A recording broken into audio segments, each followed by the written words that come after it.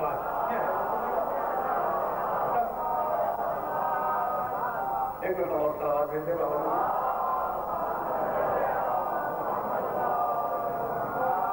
یہ ہے وہ بنیادی نقطۂ نگاہ.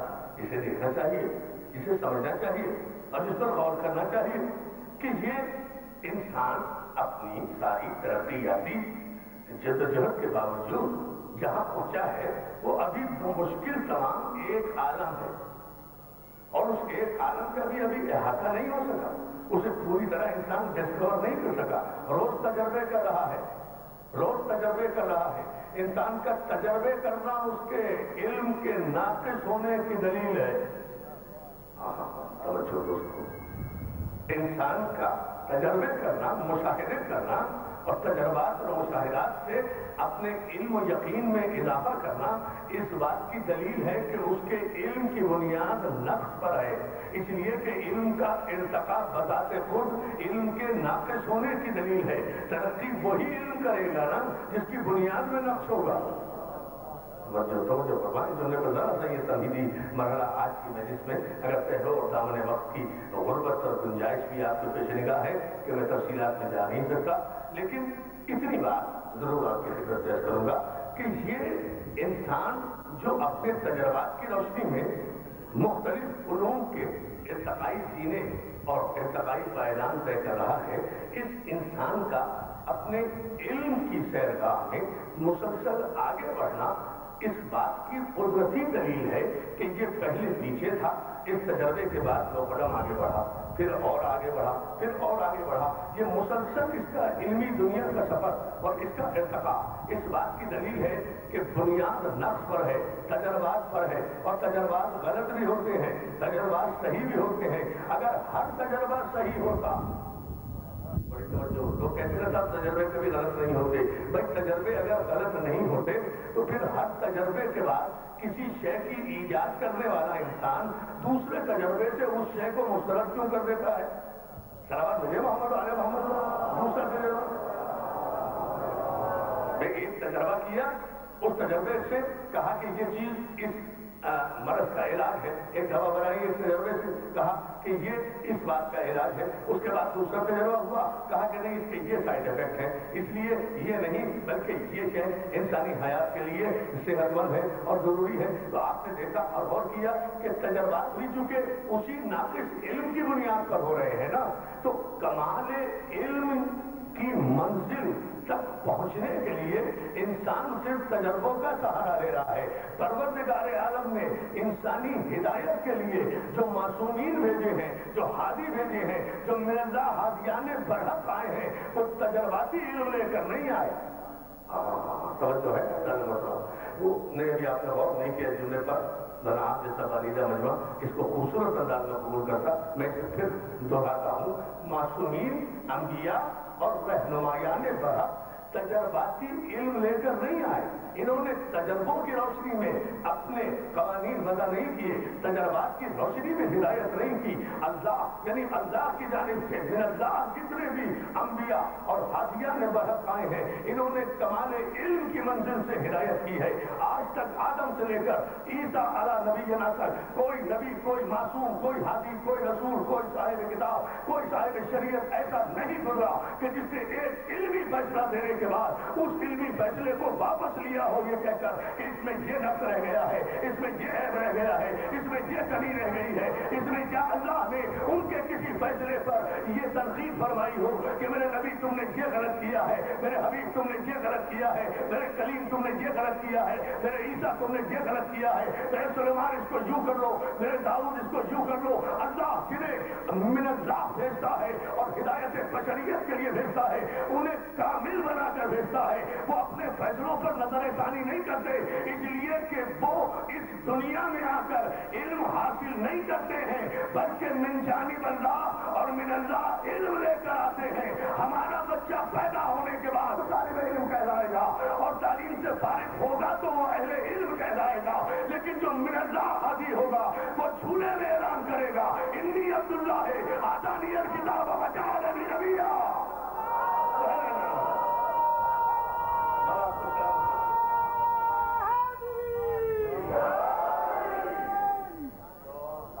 بابا سے بلند سوال ہے،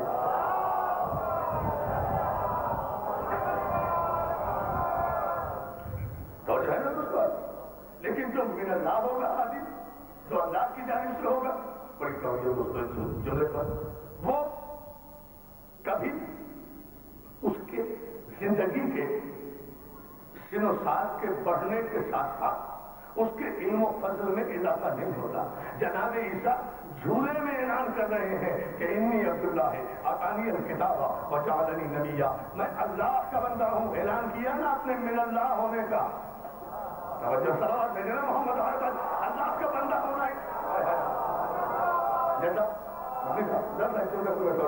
اعلان کیا آپ نے من اللہ ہونے کا۔ اب دعوی علم جتنا بھی ہے وہ من اللہ کی روشنی میں ہے۔ انی عبداللہ، اللہ کا عبد ہوں، میں اللہ کا عبد ہوں، اللہ کا، یعنی اپنی نسبت پہلے اللہ سے دے دی۔ اور کن سے کہا؟ کن سے کہا؟ یہودیوں سے کہا، اعتراض کرنے والوں سے کہا، معترضین سے کہا، جنہوں نے ان کی ماں پر اعتراض کیا تھا ان سے کہا، جنہوں نے تعجب کا اظہار کیا تھا ان سے کہا۔ کلام کس سے کیا؟ جناب عیسیٰ نے یہودیوں سے، یہودیوں کی گود میں آ کر کلام نہیں کیا۔ یا علی کیوں جو بروالے، یہودیوں کی گود میں آ کر اعلان کی نہیں کیا، جھولے میں لیٹے لیٹے اعلان کیا ہے، جھولے میں لیٹے لیٹے۔ اور یہودیوں کا اعتراض کیا ہے کہ مریم نہ تمہاری ماں ایسی تھی نہ تمہارے باپ ایسے، فرمائے زیادہ محترم، نہ تمہاری متفقہ ہے یہ مسلمانوں کے درمیان یہ جملہ پوری تاریخ میں کہ مریم نہ تمہاری ماں ایسی تھی نہ تمہارے باپ ایسے تھے، نہیں غور کر رہے آپ، نہ تمہاری ماں ایسی تھی نہ تمہارے باپ ایسے تھے، پھر یہ بچہ بغیر باپ کے کیسے آ گیا؟ ارے یہودی ہیں مگر اتنی شرافت ان میں موجود ہے کہ وہ معصوم کی ماں اور باپ پر اعتراض نہیں کر رہے۔ توجہ ہے نا جانا محترم، صلوات ہے جناب بابا کے بابا۔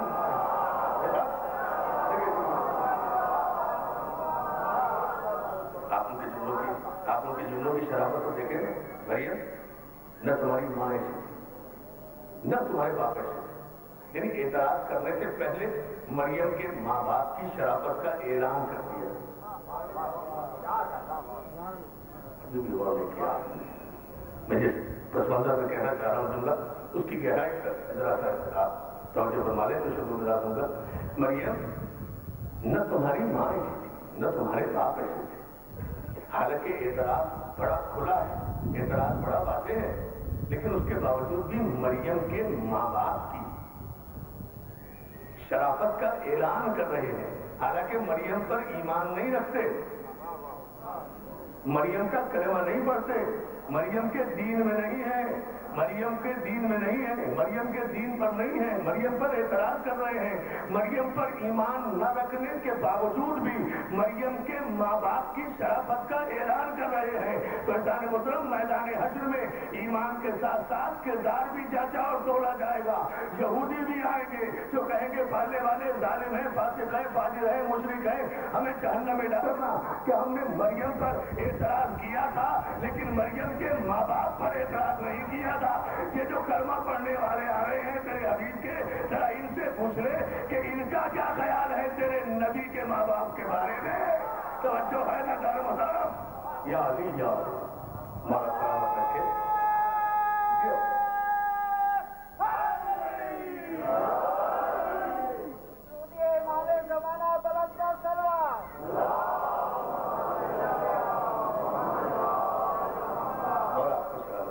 بہت شکر گزار آپ کی اس توجہ پر، لیکن ایک یہ میرا اللہ کا یہ ایک مانا ذرا سا اور طے کریں تو یہ بات اور زیادہ خوبصورت انداز میں واضح ہوگی، اور وہ یہ کہ مریم نہ تمہاری ماں ایسی نہ تمہارے باپ ہے. یہ بچہ بغیر باپ کے چرچا کیا. اللہ کے اعتماد معصومہ اپنے معصوم بیٹے پر عقیدہ بیوی اپنی پیشانی عصمت پر شکن ڈال کے کہتی ہے یہ سوال مجھ سے کیوں کر رہے ہو؟ اس بچے سے پوچھو.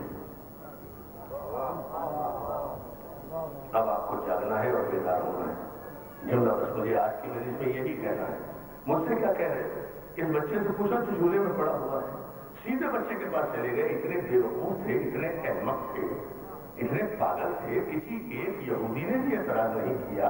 مریم کیسی باتیں کرتی ہو, یہ بچہ تو ابھی پیدا ہوا ہے, در پیدا ہونے والا بچہ بھی کہیں بولتا ہے, اور پھر مریم کیسی باتیں کرتی ہو. شریعت میں تو ویسے بھی بچے کی گواہی ماں کے حق میں مانی نہیں جاتی. توجہ ہے نا جان محترم, ثواب ہے جناب محمد. ہائے ہائے ہائے, نعرہ حیدری. دہلی صاحب اگر آپ نعرہ نہیں لگائیں گے تو پھر تو بات نہیں بنے گی. نعرہ آپ لگائیں. نہیں آپ نعرہ لگائیں پھر میں آگے بولوں گا.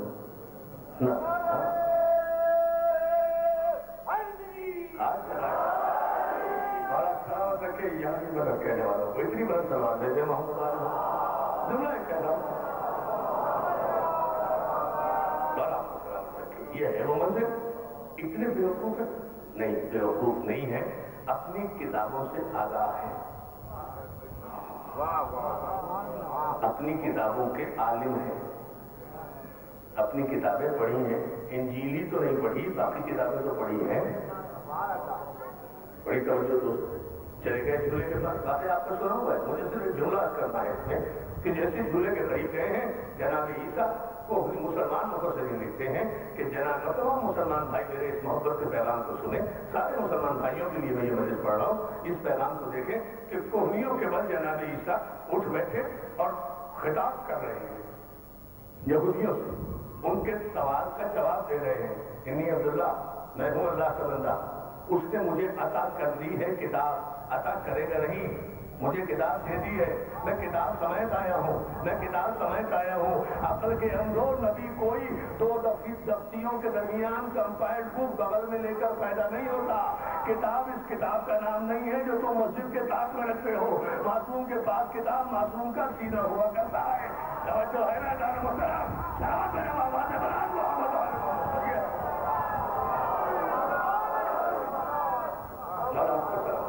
اور شکر گزار آپ کی توجہ کا مطلب یہ ہے وہ منزل فکر. انی عبداللہ, میں ہوں اللہ کا بندہ, اس نے مجھے کتاب عطا کی. وجعلنی نبیا, اللہ, اور ابھی سے مجھے نبی بنایا ہے. نبی بنائے گا نہیں 40 برس کے بعد, کیونکہ میں عیسیٰ ہوں, میں نبی ہوں, جھولے ہی میں نبی ہوں. تو جو من اللہ ہوتا ہے وہ جھولے ہی میں سب کچھ ہوتا ہے. توجہ ہے نا, غور ہی نہیں کیا, غور ہی نہیں کیا. سلامت رکھے. جو من اللہ ہوتا ہے, اللہ تو ہم دوسرے مرحلے میں سے کریں گے نا. جو من اللہ ہوتا ہے وہ جھولے ہی میں سب کچھ ہوتا ہے. آپ آسمانوں پہ جا کر علی کا نعرہ لگائیں گے اگر میں نے دوسرا جملہ کہہ دیا. جو من اللہ ہوتا ہے وہ جوان ہونے کا انتظار نہیں کرتا, طاقتیں آنے کا انتظار نہیں کرتا, قوتیں آنے کا انتظار نہیں کرتا. وہ جھولے ہی میں اعلان کر دیتا ہے کہ میں من اللہ ہوں. ایسان مسلم یہودیوں کو دیکھ کر عیسیٰ کوہنیوں کے بعد جھولے میں اٹھ کر یہودیوں کو لاجواب کر دیتے ہیں.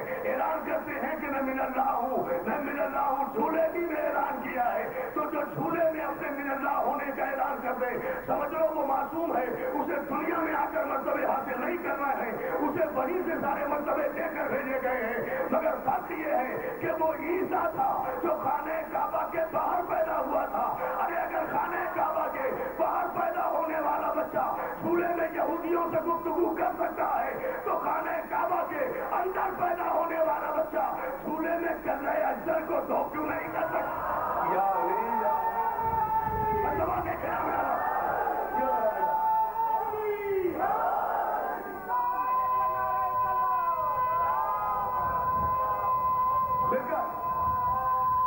مل کر ہری ہری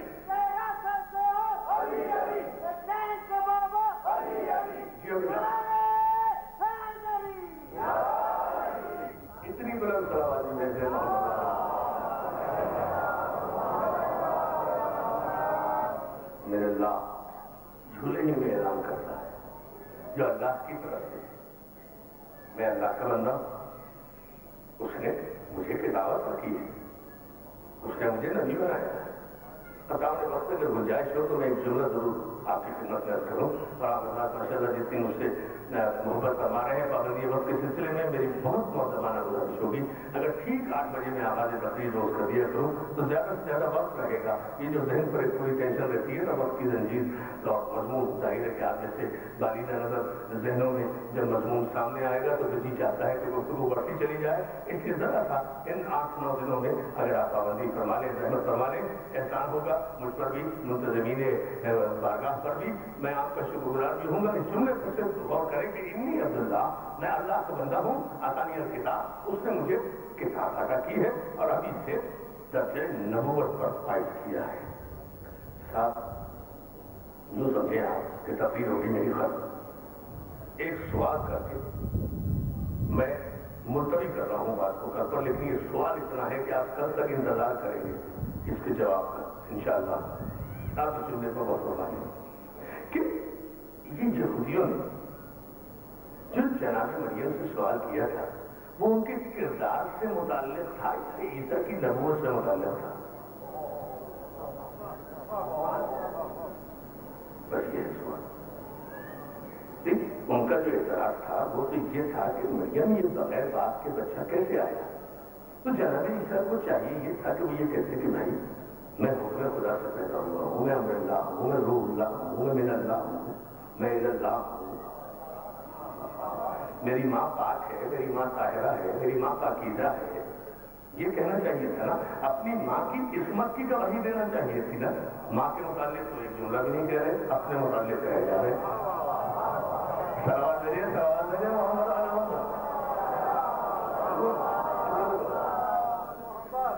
ماں کے متعلق تو ایک بات بھی نہیں کہہ رہے, ایک لفظ نہیں ہے آیت میں یا کسی تفسیری نوٹ میں, مسلمانوں کی کسی قرآن مجید کی کسی تفسیر میں کوئی ایسی بات نہیں ہے کہ جہاں جناب عیسیٰ نے یہ کہا ہو کہ میری ماں پاک ہے, میری ماں پاکیزہ ہے, ان پر اعتراض نہ کرو, میں حکم خدا سے پیدا ہوا ہوں, میں اللہ کا عمل لے کر نے ایسی کوئی بات نہیں کی. اپنی نبوت کا اعلان کر رہے ہیں. بھائی آپ سے کون پوچھ رہا ہے کہ آپ کیا ہیں؟ آپ کی ماں کے متعلق پوچھا جا رہا ہے کہ آپ تشریف کیسے لے آئے ہیں.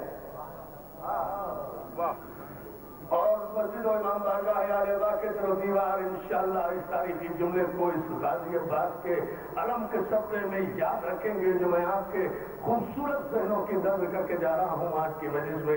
اجداد محترم مولا آپ کو سلامت رکھے, بزرگ مجھے دعائیں دیں گے اور نوجوان اپنے جذبہ ایمانی پر فخر کریں گے کہ یہ دیکھیں کہ جناب عیسیٰ کہہ کیا رہے ہیں کہ میں اللہ کا بندہ ہوں, اس نے مجھے کتاب عطا کی ہے اور ابھی سے درجہ نبوت پر فائز کیا ہے. اور یہ یہودی اتنے بیوقوف ہے کہ عیسیٰ کا جواب سن کر اتنے مطمئن ہوئے کہ آج تک جناب مریم پر کوئی اعتراض نہیں کیا. سب انہیں ہولی لیڈی مانتے ہیں, سب انہیں مقدس بیوی مانتے ہیں, کوئی اعتراض نہیں کر رہا. آج تک چپ ہے, آج تک چپ ہے, آج تک چپ ہے, آج تک چپ ہے.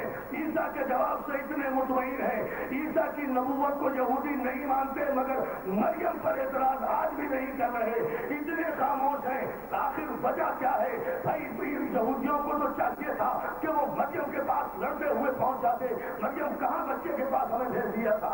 ہمارا سوال کچھ ہے, جواب وہ کچھ اور دے رہا ہے. ہم پوچھ رہے ہیں کہ بغیر باپ کے یہ بیٹا آیا کیسے؟ وہ اپنی نبوت کا اعلان کر رہا ہے, وہ اپنے نبی ہونے کا اعلان کر رہا ہے. تمہاری صفائی میں تو کچھ بھی نہیں کہہ رہا, لیکن یہودیوں کا چپ ہونا پورے مجمع کی توجہ مولا نظر بد سے محفوظ رکھے. اجداد محترم, یہودیوں کا آج تک خاموش ہونا اس بات کی دلیل ہے کہ یہودیوں نے اس بات کا اقرار کیا کہ جب عیسیٰ اپنے نبی ہونے کا اعلان کر رہے ہیں تو جو بچہ پیدائشی نبی ہو اس کے ماں باپ عیبدار نہیں ہوا کرتے.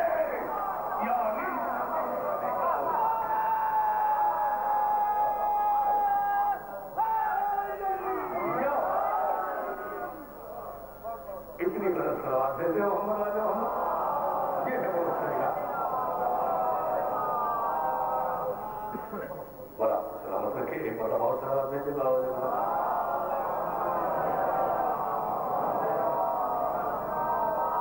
انی عبداللہ, میں ہوں اللہ کا بندہ, اس نے مجھے عطا کی ہے کتاب. کس سے کلام کیا ہے بھائی؟ آپ آمدہ ہو گئے تو میں ایک جملے کا اور اضافہ کر رہا ہوں، باقی کل انشاءاللہ کروں کہ کس سے کلام کر رہے ہیں؟ معترضین سے، جو اعتراض کر رہے ہیں پاکیزہ بیوی کے کردار پر، ان سے کلام کر رہے ہیں جھولے میں لیٹے ہوئے، جھولے میں لیٹے ہوئے، ان سے ابھی چند گھنٹے میں جو پیدا ہوا ہے بچہ، وہ اعتراض کا جواب دے رہا ہے، اور کلام کس سے کر رہا ہے؟ یہودیوں سے، اور یہودیوں کو بتا رہا ہے کہ میں اللہ کا بندہ ہوں، صاحب کتاب ہوں، نبی ہوں، صاحب کتاب بھی ہوں اور نبی بھی ہوں، یہودیوں سے کلام کر رہا ہے۔ پھر مجھے یہی جملہ دہرانے دیں جو اب سے 4 منٹ پہلے میں نے دہرایا تھا کہ ارے خانہ کعبہ کے باہر پیدا ہونے والا بچہ، خانہ کعبہ کے باہر پیدا ہونے والا بچہ اگر جھولے میں لیٹے لیٹے یہودیوں کے سامنے کلام کر سکتا ہے تو خانہ کعبہ کے اندر پیدا ہونے والا بچہ زبان رسالت چوس کر آغوش رسالت میں نزول قرآن سے پہلے قرآن کیوں نہیں پڑھ سکتا؟ توجہ ہے نا جان مسئلہ پوری طاقت سے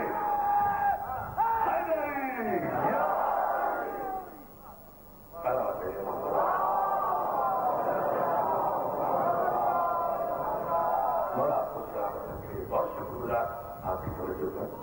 بھائی وہاں بھی ابھی انجیل نازل نہیں ہوئی تھی اور عیسیٰ نے کلام کیا، یہاں بھی ابھی قرآن نازل نہیں ہوا تھا اور علی نے کلام کیا، میرے مولا نے کلام کیا، اس لیے کہ قرآن آپ کے لیے کتاب میں آئے تو قرآن ہے، معصوم جو من اللہ ہو اس کے لیے کتاب میں قرآن نہیں آتا، اس کے قلب پہ قرآن آتا ہے۔ صلوات بھیجے محمد عالم، اس کا قلب قرآن ہوتا ہے۔ نہیں ابھی غور فرمائے، آج سے آیت پڑھ رہا ہوں، تشریح کل کروں گا۔ معصوم کی شان یہ ہوتی ہے کہ معصوم پر نزول علم الہی کتاب کی صورت میں نہیں ہوتا، نور کی صورت میں ہوتا ہے۔ تبارک الذی نزل الفرقان علی عبدہ لیکون للعالمین نذیرا، پاک و پاکیزہ ہے وہ ذات کہ جس نے اپنے رسول کے قلب پر فرقان نازل کیا تاکہ اسے عالمین کے لیے نذیر بنائے۔ صلوات بھیجیے، صلوات بھیجیے، عظمت خاتم النبیین۔ ہمارے لیے ضروری ہے کہ کتاب لکھی ہوئی ہو تو پڑھیں، مولانا ہمیں پڑھائیں تو ہم پڑھنا سیکھیں، حفظ کرائیں تو ہمیں یاد ہو، حفظ کریں تو ہم حافظ بنیں، کتاب سامنے ہو تو ہم پڑھیں، سامنے ہو تو پڑھیں، سامنے ہو تو پڑھیں، سامنے ہو تو پڑھیں، اس لیے کہ ہماری زندگی اور ہے، میرا اللہ زندگی اور ہے جو اللہ کی طرف سے آتے ہیں۔ بس جملہ کہہ رہا ہوں دوستو، اور آپ انشاءاللہ اس جملے کو آج کی مجلس کا توبہ سمجھیے، جو میرا اللہ ہوا کرتے ہیں وہ قرآن کو کتاب کی صورت میں سامنے رکھ کر پڑھنے کے محتاج نہیں ہوا کرتے، بلکہ جو میرا اللہ ہوتے ہیں وہ تو ماں کی گود میں لیٹے لیٹے لوح محفوظ کی تحریر پڑھ کر بتاتے ہیں کہ ہم ہیں میرا اللہ محمد آل محمد کا سرکار خاطر مصطفیٰ کی عظمت و سلام بھیجے نا جو میرا اللہ ہوتا ہے اور اللہ ہوتا ہے، وہی اللہ ہوتا ہے جو میرا اللہ ہوتا ہے، جو اپنے آپ کو سمجھے کہ میں میرا اللہ ہوں، جو اپنے آپ کو یہ یقین کرے کہ میں اللہ کی جانب سے ہوں، وہ اللہ کی طرف جاتے ہوئے گھبراہٹ کا شکار نہیں ہوگا، پریشانی کا شکار نہیں ہوگا۔ اس سے تو اس کا جوان بیٹا اگر کبھی راستے میں یہ پوچھ بھی لے گا کہ بابا ایسی آواز آ رہی ہے کہ موت ہمارے پیچھے پیچھے آ رہی ہے، قافلہ آگے آگے جا رہا ہے، تو اس بیٹے کو یہ جواب دیتا ہے باپ، اس لیے کہ میرا اللہ بھی ہے اور زندگی میرا اللہ بھی ہے۔ کہا ہاں بیٹا، وہ قافلہ ہمارا ہی قافلہ ہے کہ ہم آگے آگے جا رہے ہیں، موت ہمارے پیچھے پیچھے جا رہی ہے۔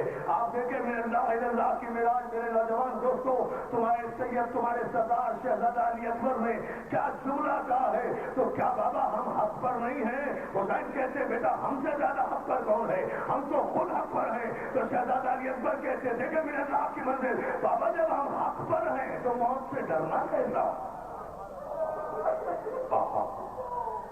بابا جب ہم حق پر ہیں تو پھر موت سے ڈر کیسا، موت کا خوف کیسا؟ بابا جب ہم حق پر ہیں اور یہی بات جو علی اکبر نے کہی تھی وہی بات میرے مولا نے اپنے بیٹے محمد حنفیہ سے کہی تھی، بیٹا جب تیرا باپ راہ الہی میں سبیل الہی میں میدان جہاد میں آتا ہے تو میرے اللہ اور اے اللہ کی اس منزل پر ہوتا ہے جہاں اسے اس بات کی پرواہ نہیں ہوتی کہ موت اس پر آ پڑے یا وہ موت پر جا پڑے۔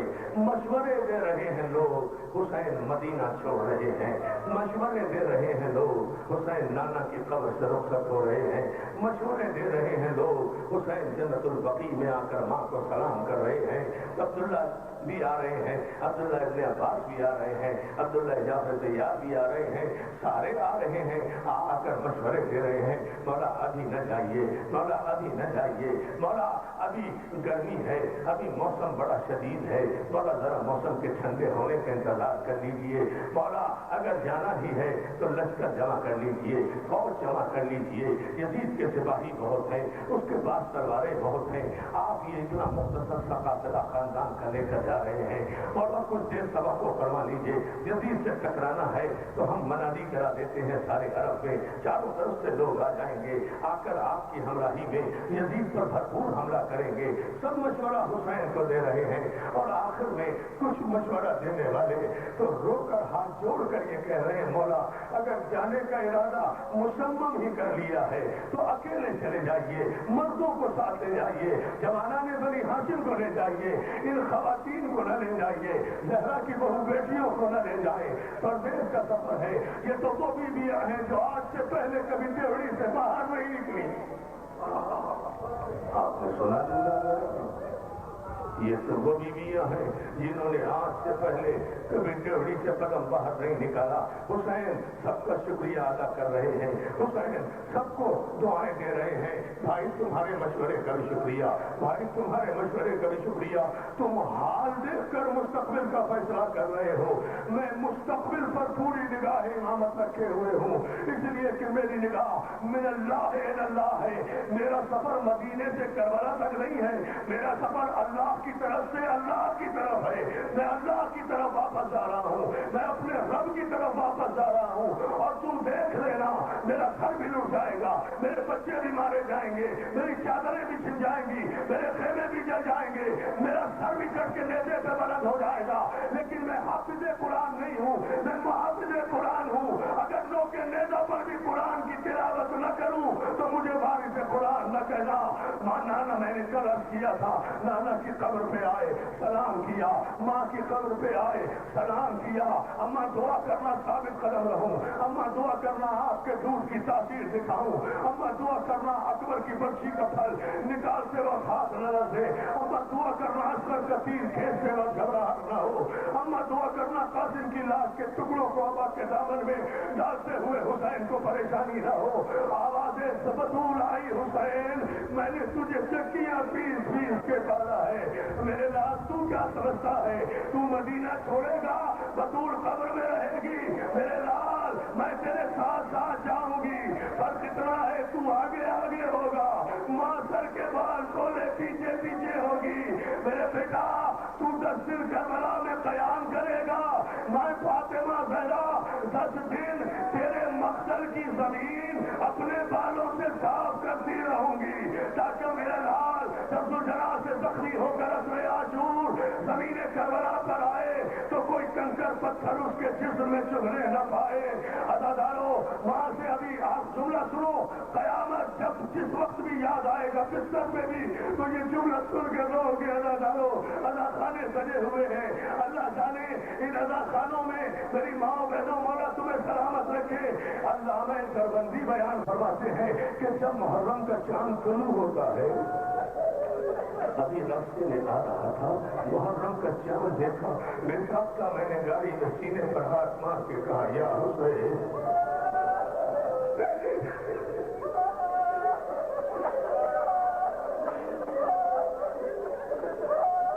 ہائے حسین یا حسین، اس چاند میں لٹ گیا بطول کا بنا گیا، اس چاند میں اجڑ گیا بطول کا بنا گیا، اللہ نظارو علامہ دربندی کہتے ہیں کہ جب حسین ماں کی قبر سے رخصت ہوئے نا، ماں کی قبر سے رخصت ہوئے، سلام کر کے چلنے لگے تو حسین نے چلتے چلتے کہا اماں اکیلا نہیں آیا ہوں، زینب بھی ساتھ آئی ہے، زینب کو دعائیں دو۔ زینب کا نام آیا جو قبر بطول ابھی تک خاموش تھی، ایک مرتبہ قبر بطول میں زلزلہ آیا، آواز آئی حسین میرا عباس کہاں ہے؟ ماتم کرو نہ گزارو، اس سے بڑا میں اور سے بڑا کیا کہوں؟ ہمارا کوئی سلامت رکھے، مولا تمہیں کوئی غم نہ دے سوائے غم۔ کیا مقبول مجلس ہو رہی ہے، اسے کہتے ہیں آمد اور سواری کی مجلس۔ میرا عباس کہاں ہے؟ حسین نے ماں کی آواز سنی، باہر کھڑے ہوئے، عباس کو آواز دی، بھیا عباس جلدی آؤ، ماں بلا رہی ہے۔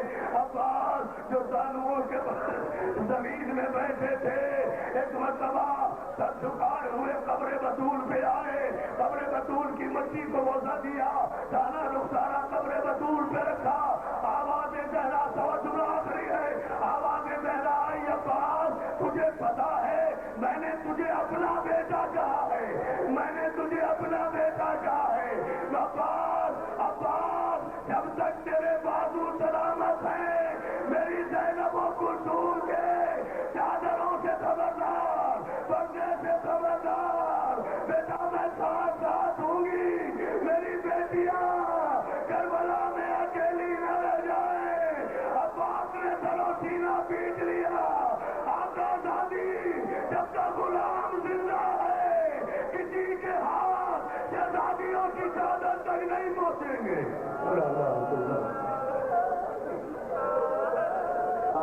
کے کہنے پہ وہاں بات کر لیں، آپ حضرات سے افتتاحوں کی درخواست ہے، میں مجھے ہو جائے گا۔